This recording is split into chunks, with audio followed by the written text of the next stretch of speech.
Você está estudando para a prova da ordem e gostaria de ver as 8 questões de ética resolvidas do 31º exame da ordem? Então fica comigo.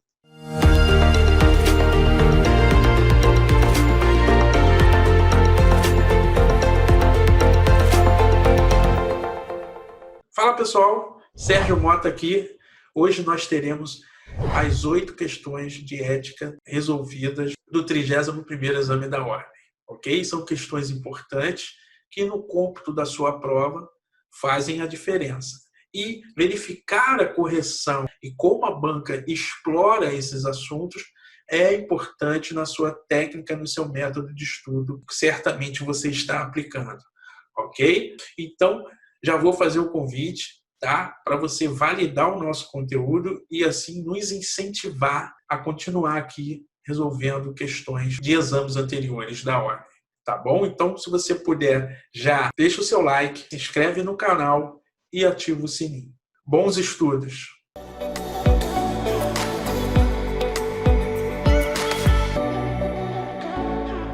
Primeira questão, olha lá, havendo indícios de que Sara obteve inscrição na Ordem dos Advogados do Brasil mediante prova falsa, foi instaurado contra ela processo disciplinar no Conselho. Sobre o tema, assinale a correta. Olha lá, pessoal, baseado nisso, já trouxe aqui para vocês o Estatuto. Lei 8.906, de 4 de julho de 1994. Pessoal, sempre pegue o material, eu aconselho a pegar no site do Planalto, né? Quando a gente fala de lei, geralmente está atualizado e você não corre o risco de sofrer por causa de alterações recentes. O processo disciplinar, letra A, né? O processo disciplinar contra Sara pode ser instaurado de ofício ou mediante representação, que pode ser anônima. Vamos ver, pessoal? Para resolver essa questão, você tem que ir no artigo 72 do Estatuto da Advocacia. O processo disciplinar instaura-se de ofício, ou seja, pelo próprio conselho, né? Vamos dizer que saia uma notícia na imprensa dizendo que determinado advogado praticou crime de corrupção determinado junto à União, por exemplo. É lógico, o conselho, sabendo disso, né, porque as notícias ocorrem de forma notória, né, ele vai instaurar de ofício um processo contra esse advogado para que seja dada ampla defesa para ele se defender e assim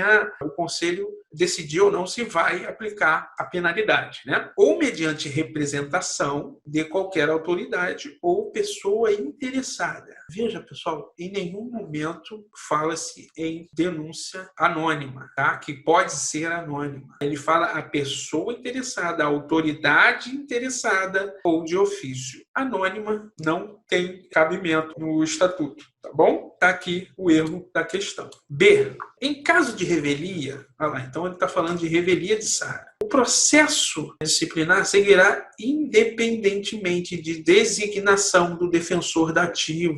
Olha só, pessoal. Aí nós temos que vir aqui, no artigo 73, parágrafo 4º, tá vendo? 73, parágrafo 4º, que diz o seguinte: se o representado não for encontrado ou for revel, que é o caso ali, revelia, tá vendo? O presidente do conselho da subseção deve designar defensor dativo, tá aqui. Então, o processo seguirá independentemente, olha o erro aqui, independentemente de designação do defensor dativo, não, né, pessoal? Sara terá direito a um defensor dativo, ainda que seja revel, tá? E esse direito não pode ser obstruído ou retirado dela. C. O processo disciplinar instaurado contra Sara será, em regra, público? Não, né, pessoal? Aqui, o artigo 72 está em verde aqui, O artigo 72, parágrafo 2º, diz o seguinte: o processo disciplinar tramita em sigilo até o seu término, só tendo acesso às informações às partes, seus defensores e a autoridade competente.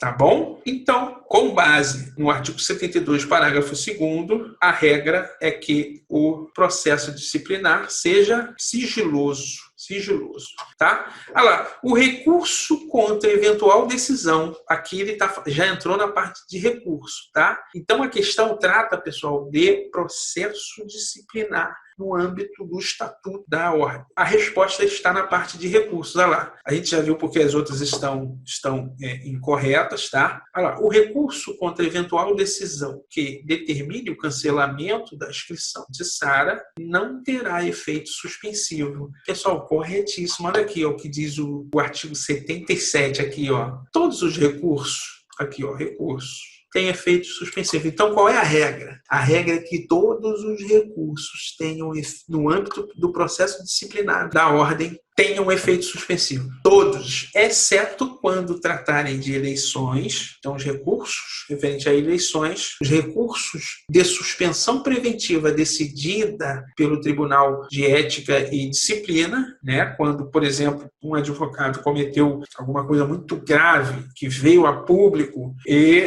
é interessante que ele tenha os seus direitos e prerrogativas de advogado suspenso até a decisão definitiva, né, sobre o processo disciplinar. Mas a regra é que todos os recursos tenham efeito suspensivo. E no caso de cancelamento da inscrição obtida com falsa prova, exatamente o que a questão perguntou. Ou seja, é uma exceção. Mais uma vez, a gente pega com vocês, fazendo a prova, vocês descobrem que a banca adora exceção. Tem a regra, todos os recursos têm efeito suspensivo, e nesse caso específico, o recurso não terá efeito suspensivo, sendo o gabarito da questão letra D.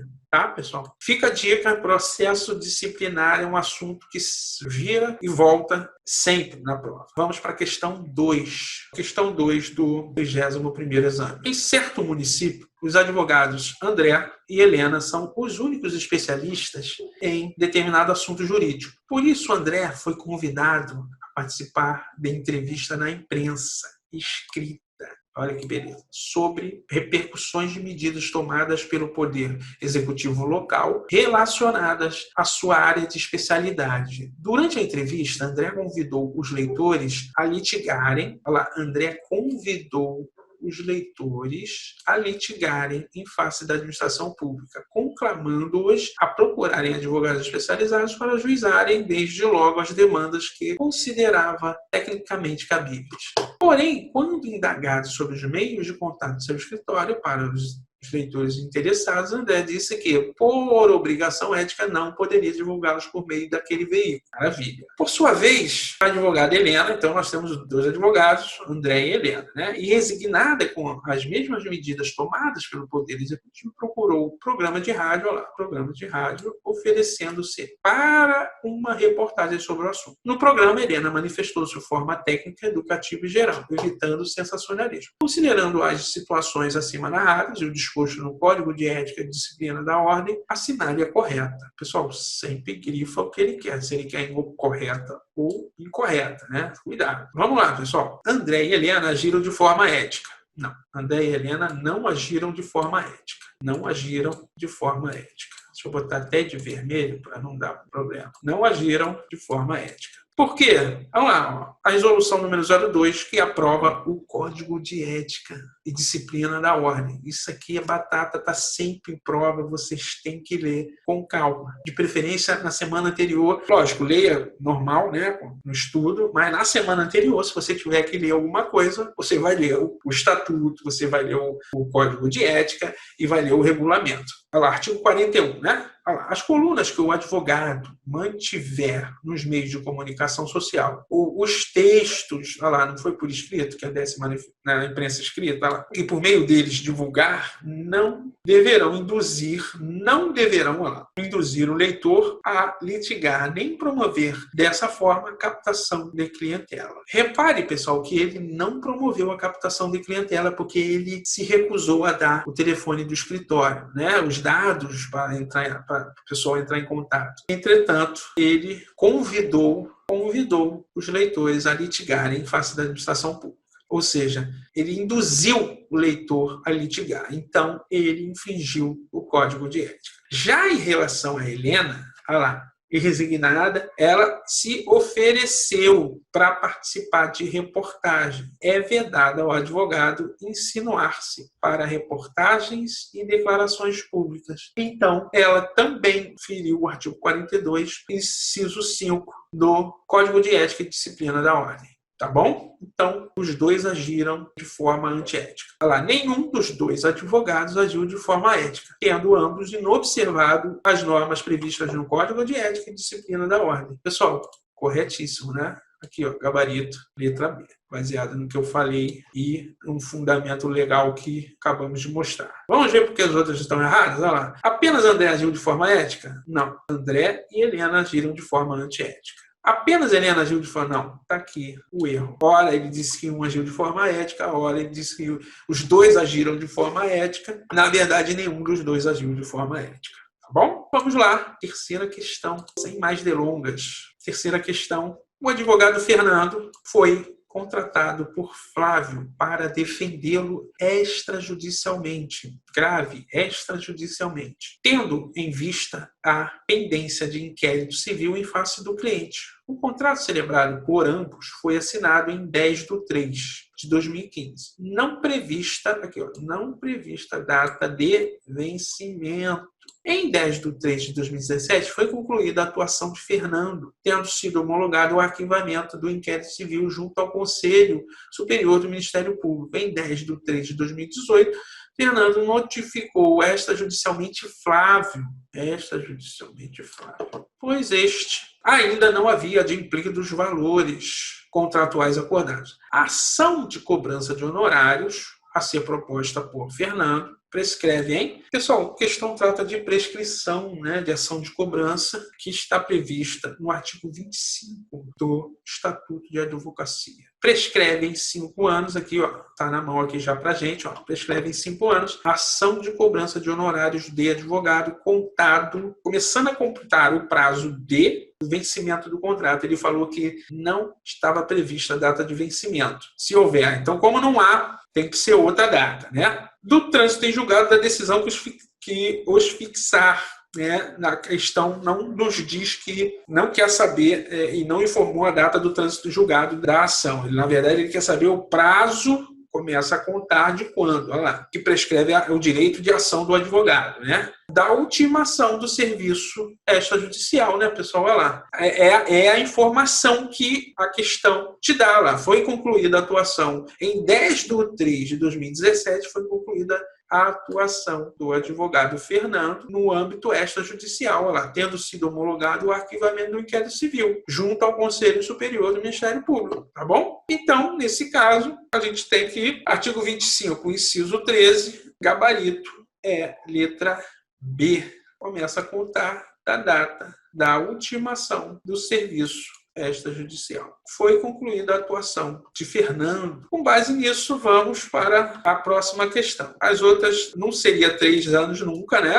5 anos. E 5 anos ele tentou colocar no início, né? Mas como não foi previsto data de vencimento, também não caberia. E sim da data da ultimação do serviço extrajudicial. Ficou fácil. Vamos abrir a próxima.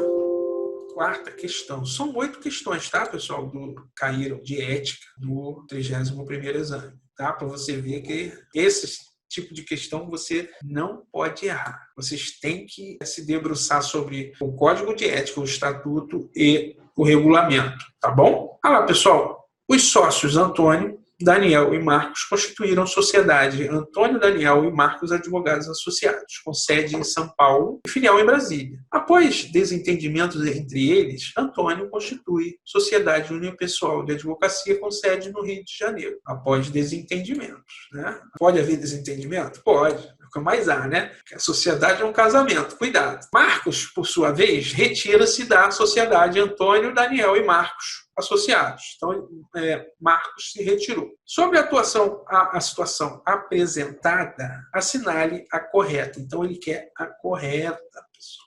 Vamos lá. Deixa eu botar aqui em vermelho. Olha lá, Daniel não está obrigada a manter inscrição suplementar em Brasília, já que a sociedade Antônio, Daniel e Marcos, advogados associados, tem sede em São Paulo. Então, a questão diz que a sociedade Antônio, Daniel e Marcos associados, advogados associados, tem sede em São Paulo e filial em Brasília. Artigo 5º, 15º, né? Artigo 15 do Estatuto diz o seguinte: os advogados podem reunir-se em sociedades simples de prestação de serviços de advocacia ou constituir sociedade unipessoal de advocacia na forma disciplinada nesta lei ou em regulamento. No parágrafo 5º diz o seguinte: o ato de constituição de filial deve ser averbado no registro da sociedade e arquivado no conselho seccional onde se instalar, ficando os sócios, inclusive o titular da sociedade unipessoal, obrigados à inscrição suplementar. Então, onde tem filial, deve haver o averbamento e a inscrição dos sócios de forma suplementar. Quando ele diz que, na letra A, diz que Daniel não está obrigado a manter inscrição suplementar, erra, tá? Então, Daniel está obrigado a manter, já que Antônio, Daniel e Marcos, advogados associados, têm sede em São Paulo. Tá? Então o erro está aqui, ó. Não está, na verdade está, tá bom? Cuidado, veja que por causa de um não, a assertiva ficou incorreta. B. Antônio deverá retirar-se da sociedade de advogados, já que não pode integrar simultaneamente, tá? Diz que não pode integrar simultaneamente uma sociedade de advogados e uma sociedade unipessoal de advocacia. Pessoal, para resolver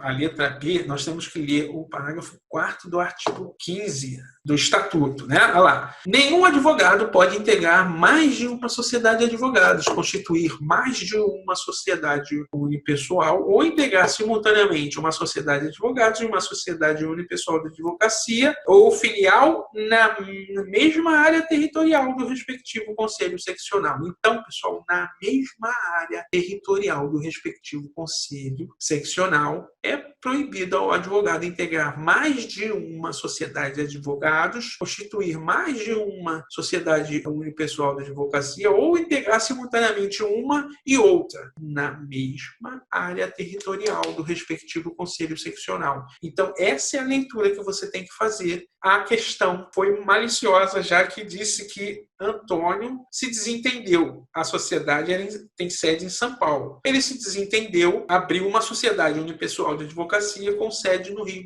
de Janeiro. Portanto, área territorial de conselhos seccionais diferentes. Tá bom? Então, quando ele diz que Antônio deverá retirar-se da sociedade, já que não pode integrar simultaneamente uma sociedade de advogados e uma sociedade unipessoal, ele erra quando desconsidera que eles estão em territórios de seccionais diferentes. Tá bom? Então, na verdade, ele, nesse caso específico de territórios ou seccionais diferentes, ele pode integrar. Então, o erro está aqui. Tá? A regra é que ele não pode integrar uma sociedade de advogados e uma sociedade unipessoal no mesmo território seccional. Em territórios diferentes, ele pode. Então, cuidado, ele não precisa se retirar. Apesar do desentendimento, se eles fizerem as pazes, está tudo bem. Ele pode ter uma sociedade unipessoal no Rio. Em São Paulo é que ele não pode abrir nem outra sociedade. Em São Paulo e em Brasília, tá? Ele não pode abrir mais nada, porque ele já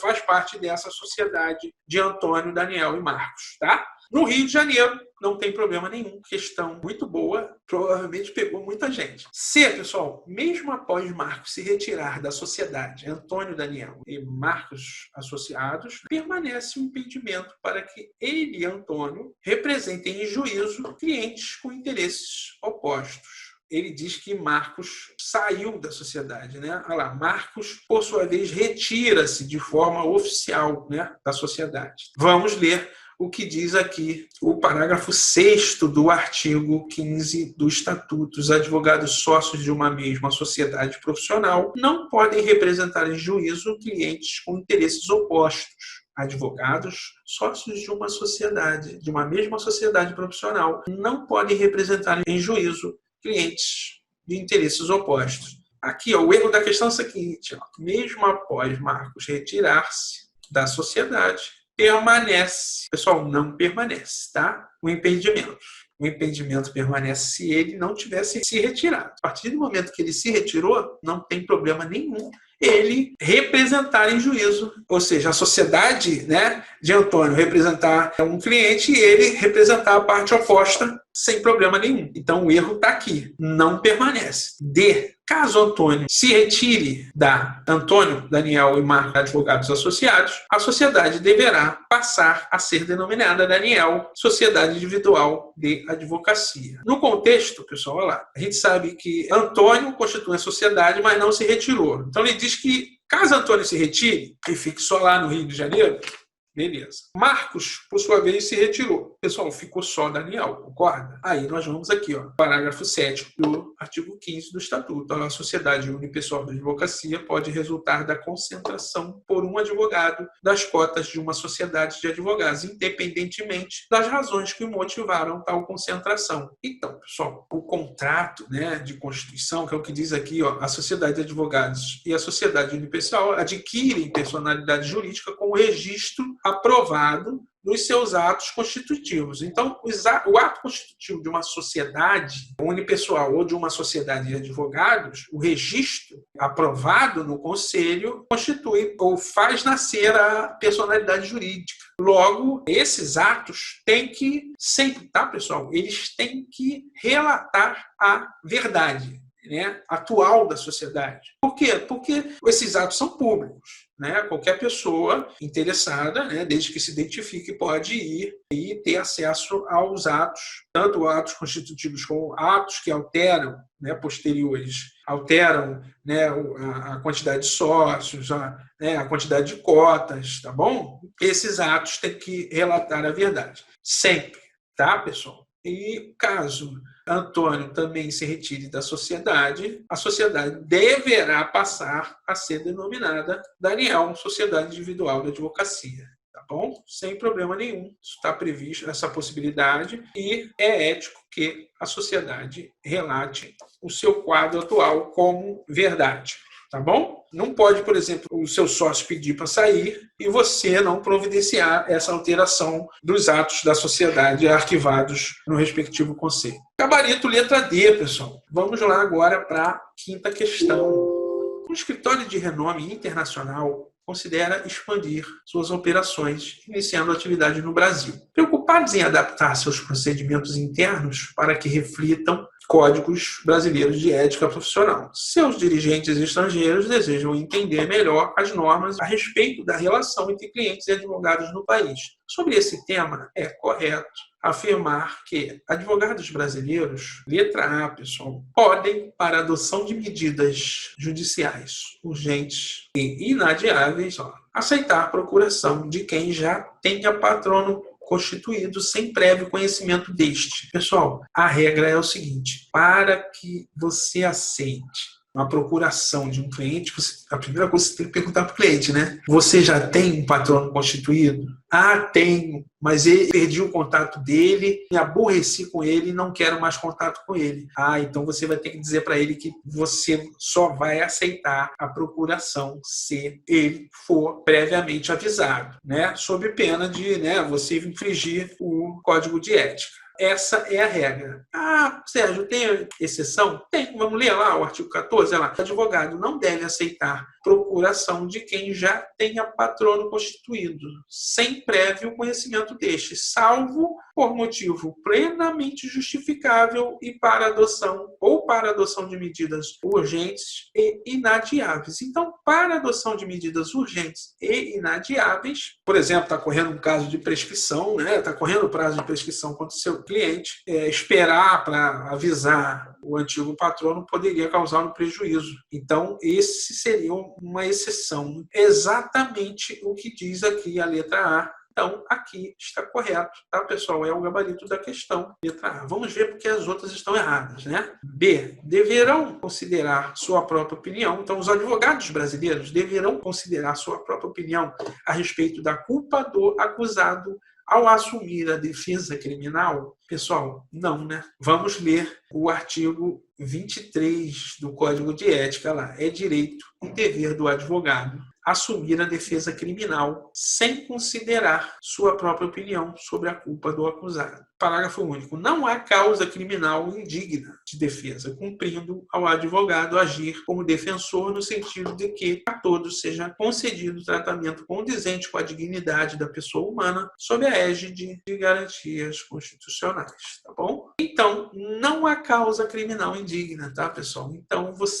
é direito seu assumir a defesa criminal sem considerar a sua própria opinião sobre a culpa do acusado. Na verdade, você defende a causa. Você defende que ele tenha direito de defesa digno, né, e seguindo os princípios constitucionais da ampla defesa e do contraditório, tá? Então, os advogados não deverão considerar a sua própria opinião a respeito da culpa ao assumir defesa criminal. O erro está aqui. Não deverão.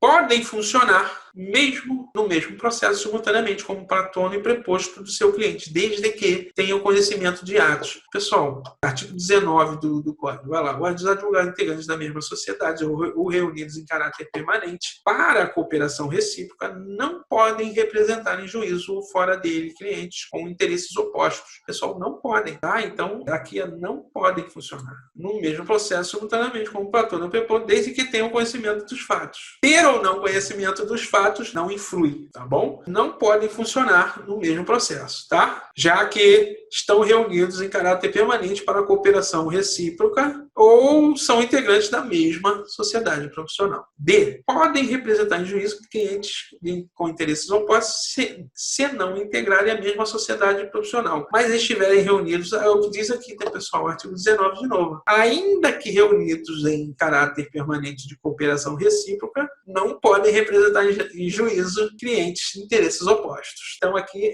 não podem representar quando reunidos em caráter permanente para a cooperação recíproca. Tá? Gabarito letra A. Vamos para a próxima questão. Perceba que as questões de ética não são difíceis, pessoal. Se você entender, você faz de forma tranquila, tá? 6. O advogado João era conselheiro de certo conselho seccional da OAB. Todavia, por problemas pessoais, João decidiu renunciar ao mandato. Tá lá, João renunciou ao mandato, tá, pessoal? Ele era conselheiro e renunciou. Considerando o caso narrado, assinale a correta. Aí nós estamos já no regulamento. Compete à diretoria dos conselhos federal e seccionais da subseção ou da Caixa de Assistência declarar extinto o mandato, ocorrendo uma das hipóteses do artigo 66 do Estatuto, encaminhando ofício ao presidente do Conselho Seccional. Parágrafo 1º. A diretoria, antes de declarar extinto o mandato, salvo no caso de morte ou renúncia,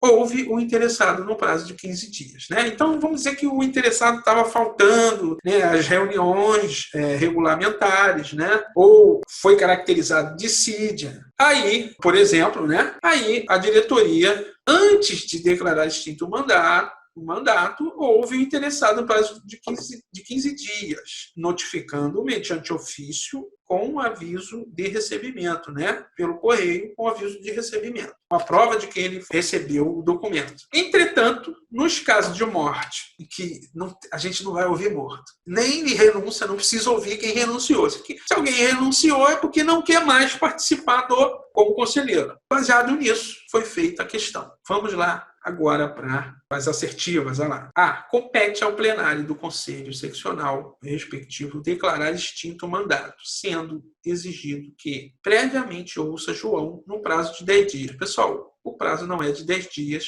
e, nesse caso de renúncia, não se exige a prévia oitiva de João. Letra A já está fora. B. Compete ao Conselho, a diretoria. Veja que aqui não é o plenário, é a diretoria. Aqui, ó, a diretoria. Então, aqui está certo. Ó. A diretoria, maravilha. Aí você, opa, do Conselho Seccional respectivo declarar extinto o mandato, independentemente da exigência de prévia notificação para a oitiva de João. Certíssimo. Por quê? Porque nesse caso de renúncia não precisa ouvir João previamente. Tá bom? Gabarito. Letra B. Perceba que, mais uma vez, a FGV vai na exceção. Então, cuidado. Você já, a partir desse momento, você faz as questões e faz uma leitura atenta ou uma releitura atenta da legislação aplicada ao caso concreto, você começa a pegar a maldade da banca e assim você não fica surpreso na hora que você vai fazer a sua prova lá, ainda que seja a primeira vez. Vocês estão entendendo? Porque é importante você corrigir as questões assim, entendeu? Compete ao plenário do Conselho Seccional respectivo, a gente já sabe que não é o plenário, é a diretoria, declarar extinto o mandato, sendo exigido que previamente ou não, nesse caso também não precisa ouvir previamente João. Então, não seria o plenário do Conselho e não é exigido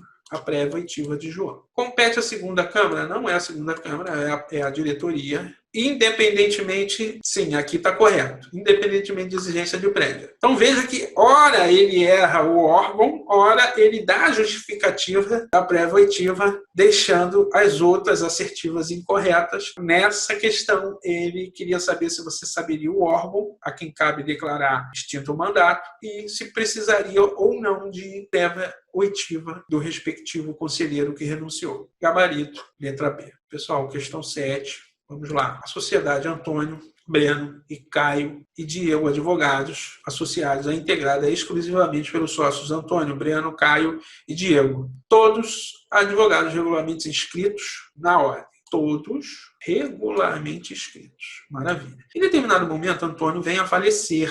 Breno passa a exercer mandato de vereador, sem figurar entre os integrantes da mesa diretora da Câmara Municipal e seus substitutos legais. Caio passa a exercer, em caráter temporário, função de direção em empresa concessionária de serviço público. Considerando os acontecimentos, assinale A, ele quer correto.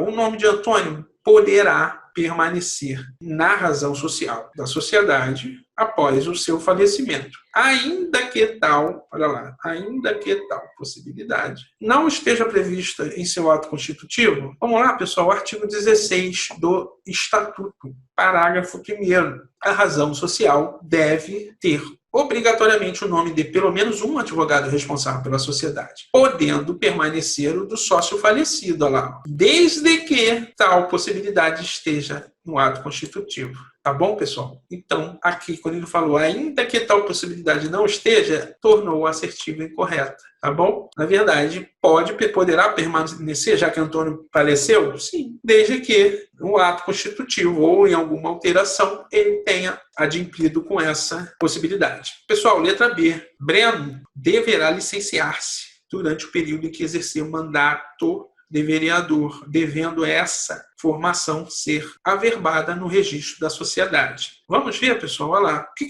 que aconteceu com o Breno? Vamos lá. Em determinado momento, o Antônio vem a falecer. Maravilha. Essa aí já foi. Breno passa a exercer mandato de vereador, sem figurar entre os integrantes da mesa diretora. Então, aqui, pessoal, ele está tratando da incompatibilidade que determina a proibição total, tá, para advogar, né? E o impedimento, que é proibição parcial. Vamos lá. Artigo 12 da Lei 8.906 de 1994, que instituiu o Estatuto da Ordem. Licencia-se o profissional que, assim o requerer, por motivo justificado. Passar a exercer em caráter temporário atividade incompatível com o exercício da advocacia. Então a gente sabe que incompatibilidade determina a proibição total, mas se for em caráter temporário, o advogado pode licenciar-se, sofrer a doença mental considerada curável. Artigo 28. A advocacia é incompatível, mesmo em causa própria, com as seguintes atividades: chefe do Poder Executivo e membros da mesa do Poder Legislativo e seus substitutos legais. Então, veja, para ele ser incompatível, ele teria que ser membro, ser chefe do Poder Executivo ou membro da mesa do Poder Legislativo e seus substitutos. 30. São impedidos de exercer a advocacia os membros do Poder Legislativo, em seus diferentes níveis, contra ou a favor das pessoas jurídicas de direito público, empresas públicas, sociedades de economia mista, fundações públicas, entidades paraestatais e empresas concessionárias ou permissionárias de serviço público. Então, pessoal, veja bem, no caso dele, há impedimento. Então, aqui, ele não precisa se licenciar. Por quê? Porque ele não deve exercer advocacia contra a pessoa jurídica de direito público da qual ele faz parte. Então, na verdade, ele não é membro da mesa diretora. Se ele fosse membro da mesa diretora, a atividade seria incompatível e ele teria que licenciar-se. O que diz lá? Ó? Sem figurar entre os integrantes da mesa diretora. Tá? Então, olha que interessante. Breno não deverá licenciar-se. Por quê? Porque ele está apenas impedido. O impedimento é proibição parcial de exercício da advocacia. Se ele fosse membro da mesa, aí ele teria que licenciar-se, ainda que em caráter temporário. Mas ele não é. O Breno deverá licenciar-se, deixou a assertiva incorreta. C. Caio deverá deixar a sociedade por ter passado a exercer a atividade incompatível.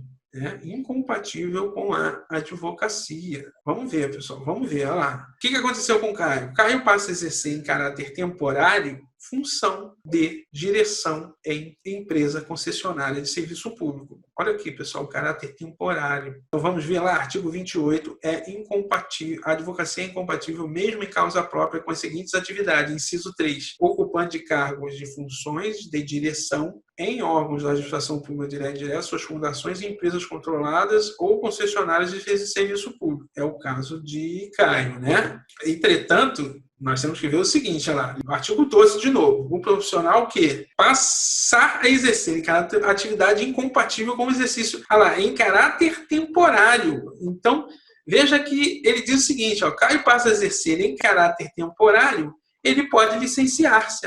Quando ele diz que deverá deixar a sociedade por ter passado a exercer a atividade incompatível com a advocacia, ele mente, né, pessoal? Ele deixa a assertiva errada. Tá? Por quê? Porque Caio pode se licenciar, porque ele está exercendo essa função em caráter temporário. Se fosse em definitivo, olha lá o artigo 11, cancela-se a inscrição do advogado, do profissional que passar a exercer em caráter definitivo atividade incompatível com a advocacia. Se for em caráter definitivo, ele teria que deixar a sociedade. Como já que teria a inscrição cancelada. Como é em caráter temporário, o estatuto dá a possibilidade dele se licenciar. Então, Caio deverá se licenciar, né, e não deixar a sociedade. Cuidado, porque é no detalhe. Com o falecimento de Antônio, se Breno e Caio deixarem a sociedade, nenhum outro ingressar nela, Diego poderá continuar suas atividades, caso em que passará a ser titular da Sociedade Unipessoal de Advocacia, né, pessoal? Com o novo, né, com as alterações, agora você sabe que há possibilidade do profissional exercer através de sociedade unipessoal, né, continuar a atividade através de sociedade unipessoal de advocacia sem problema, tá, pessoal? É o que diz aqui, ó, o artigo 15, parágrafo 7º do Estatuto. A sociedade unipessoal de advocacia pode resultar da concentração por um advogado das cotas de uma sociedade de advogados, independentemente das razões que motivaram tal concentração. Se um brigou, saiu, se um faleceu, não interessa. A sociedade pode continuar na forma unipessoal. Fica a dica, tá, pessoal? Gabarito, letra D. Questão interessante para você trabalhar a incompatibilidade e o impedimento e seus detalhes, ora em caráter temporário, ora em caráter definitivo, membros de mesa em determinado poder, tá? Chefe de determinado poder, tudo isso você tem que levar em consideração. Vamos para a 8ª e última questão. Os advogados Diego, William e Pablo, todos em situação regular perante A ou a B desejam candidatar-se para cargo de conselheiro de um determinado conselho seccional. Diego é advogado há 2 anos e 1 dia, sendo sócio de uma sociedade simples de prestação de serviço de advocacia e nunca foi condenado por infração disciplinar. Pessoal, vamos analisar cada um. Na verdade, ele quer saber quantos deles cumprem os requisitos para a eleição para determinado cargo. William, por sua vez, exerce a advocacia há exatos 4 anos e constitui sociedade unipessoal de advocacia por meio da qual advoga atualmente. William já foi condenado pela prática de infração disciplinar, tendo obtido a reabilitação, tendo obtido a reabilitação, 1 ano e 3 meses após o cumprimento da sanção. Já Pablo é advogado há 5 anos. Maravilha. E 1 dia. E nunca respondeu à prática de qualquer infração disciplinar. Atualmente, Pablo exerce certo cargo em comissão, exonerável ad nutum, cumprindo atividades exclusivas da advocacia. Considerando as informações do disposto na Lei 8.906, assinale a afirmativa correta. Pessoal, artigo 63 do Estatuto. Olha lá. A eleição dos membros de todos os órgãos da OAB será realizada na 2ª quinzena do mês de novembro do último ano do mandato, mediante cédula única e votação direta dos advogados regularmente inscritos. Parágrafo 2º. O candidato deve comprovar a situação regular. Ele diz lá em cima, todos em situação regular. O primeiro requisito aqui está preenchido por todos. Não ocupar cargo exonerável ad nutum. Ah lá, pessoal, não ocupar cargo exonerável ad nutum. Daqui, quem que ocupa? Pablo. Atualmente exerce cargo. Então, Pablo já está fora. Exerce cargo exonerável ad nutum. Então, isso aqui já foi preenchido. Pablo já está fora. Já não pode se eleger, ser eleito. Olha lá, não ter sido condenado por infração disciplinar. Pô, o William foi, mas tem uma exceção lá, salvo reabilitação. Opa! O que diz a questão? Que o William se reabilitou lá. Então, o William está dentro. Por quê? Exercer efetivamente a profissão há mais de 3 anos. Aqui, ó, ele exerce há 4 anos. Então, o William cumpriu os requisitos lá. Nas eleições para o cargo de conselheiro, o cargo é para quê? Conselheiro, lá. Conselheiro seccional e das subseções, quando houver. E há mais de 5 anos nas eleições para os demais cargos. Pô, maravilha, há mais de 5 anos para eleições de demais cargos. Então, para os demais cargos, tem que ter mais de 5 anos. Mas para conselheiro da seccional e das subseções onde houver, basta 3 anos. Então, é o caso aqui. E diz que Diego é advogado há 2 anos. Ele teria que estar exercendo a profissão há, no mínimo, 3 anos e 1 dia. E Diego está fora. Pessoal, vamos lá, letra A. Apenas Diego e William cumprem? Não. Ah lá, Diego não cumpre. William cumpre. Apenas o William cumpre? Pessoal, apenas o William cumpre, né? Os requisitos para ser eleito? Sim, foi punido, mas houve reabilitação. Exerce há 4 anos. Está com situação regular no Conselho. Apenas Diego e Pablo? Nem Diego e nem Pablo, né, pessoal? Nem Diego e nem Pablo. Apenas Pablo? Não, Pablo não. Exerce cargo exonerável ad nutum. Gabarito, letra B. Pessoal, então com isso a gente fecha o módulo de ética do nosso curso de correção do respectivo exame. Tá bom? A gente vai para a próxima agora. Até a próxima. Um forte abraço.